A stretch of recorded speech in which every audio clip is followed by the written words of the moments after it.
পীর মরহুম শাহ মোহাম্মদ মুহিবুল্লাহ রহমাতুল্লাহি আলাইহি সম্পর্কে আমার অবসানো কিছু কথা আলোচনা আলোকপাত করব। আমার তৌফিক ইল্লা বিল্লাহ।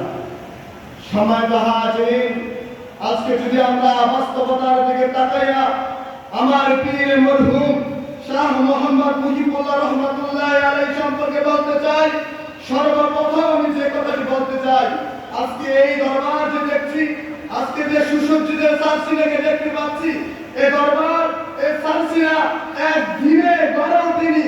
এই দরবারকে শত বছর ধরে তিল তিল করে দরবারকে সাজানো হয়েছে। কথা বলেন ঠিক কিনা?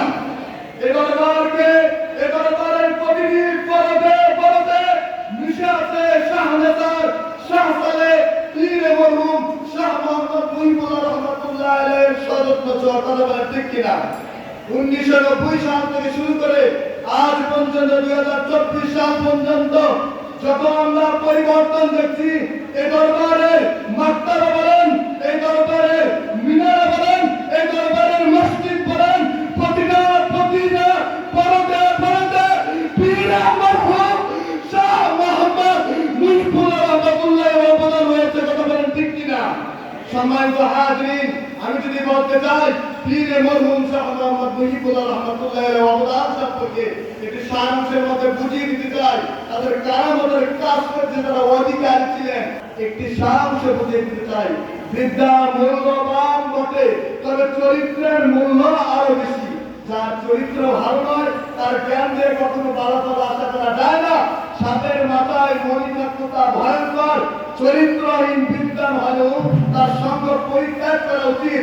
আর পীর মরহুম শাহ মোহাম্মদ মুহিবুল্লাহ রহমাতুল্লাহি আলাইহি তিনি বাংলার জমিনে হাজার হাজার মাদ্রাসা দেখেছেন বটে, তবে মাদ্রাসাগুলোতে দেখেছেন ছাত্রগুলো আমল হারা, লেবাস হারা, পোশাক হারা, চরিত্রহীনতার মধ্যে আজকে নিমজ্জিত। যার ফলে আমার পীর মরহুম মুজাদ্দিদ জামান শাহ সুফি মোহাম্মদ মুহিবুল্লাহ রহমাতুল্লাহি আলাইহি বাংলার প্রতিটি জেলায় জেলায়, প্রতিটি থানায় থানায়, প্রতিটি ইউনিয়নে ইউনিয়ন, প্রতিটি গ্রামে গ্রামে আজ বাংলার জমিনে প্রতিটি অঞ্চলে অঞ্চলে দিনিয়া মাদ্রাসা কায়েম করে গেছেন। কথা বলেন ঠিক কিনা? বাংলার জমিনের প্রতিটা দিনিয়া মাদ্রাসার মসজিদগুলোতে আপনি যান, ওই ছাত্রগুলোর মাঝে দেখবেন তারা যখন নামাজ আদায় করে জানি নামাজটা পিছিয়ে দেয়, পিছিয়ে দেওয়ার পরে পাগড়ি পরিধান করে যখন নামাজ আদায় করে, যখন বলে আল্লাহু আকবার, মনে হয় যেন ওই আসমান থেকে ফেরেশতাদের আগমন ঘটেছে। ঠিক কিনা বলেন? মনে হয় দুনিয়ার মধ্যে আবার জান্নাতে একটি দল দেখা যাচ্ছে। কথা বলেন ঠিক কিনা? আজকে এই অবদান, এই সব কিছু আমরা যার মাধ্যমে দেখেছি, একদিক দিয়ে স্মৃতি ও অপর দিক দিয়ে সোহবতের কারণে পীর মরহুম শাহ মোহাম্মদ মুহিবুল্লাহ রহমাতুল্লাহি আলাইহির অবদান আমরা দেখতে পাই। কথা বলেন ঠিক কিনা? সম্মানিত হাজির, পীর মরহুম শাহ মোহাম্মদ মুহিবুল্লাহ রহমাতুল্লাহি আলাইহি যেখানে গিয়েছেন সেখানে মসজিদ করেছেন, যেখানে গিয়েছেন সেখানে মাদ্রাসা, যেখানে গিয়েছেন সেখানে খানকা করেছেন। এজন্য বলা হয়েছে সুহবতে সালেহ কুরআন, সালেহ কুরআন সব লোকের সুহবতে থাকলে তো সৎ হওয়া যায়, আল্লাহর ওলিদের সুহবতে থাকলে তো আল্লাহর ওলি হওয়া যায়। আল্লাহর ওলিদের সুহবতে থাকলে আকীদা হারা হয় না, ঈমান হারা হয় না, আমল হারা হয় না। আজকে সবচেয়ে বড় খুশির খবর, আনন্দ খবর যেটা, সেটা আজকে দরবারের সাথে যারা সম্পর্ক রেখেছেন তারা শুধু এক দিক দিয়া দুই দিক দিয়া শ্রেষ্ঠত্ব মাকাম অর্জন করে নাই। আমি মেসাজ দিয়ে বুঝাই দিই, আল্লাহ তোমাকে আশরাফুল মাখলুকাত বানাইছি, সৃষ্টির শ্রেষ্ঠ, অন্য দিক দিয়ে বানাই দিছি আমি রাসূল আলামির শ্রেষ্ঠ উম্মত। এই শ্রেষ্ঠত্ব মাকাম পৃথিবীর আল্লাহর বান্দা সবাই করতে তারা ঈমান এনেছে, কিন্তু আর তিনটা শ্রেষ্ঠত্ব আছে যেটা ওলিদের সুহবতে হয়েছে।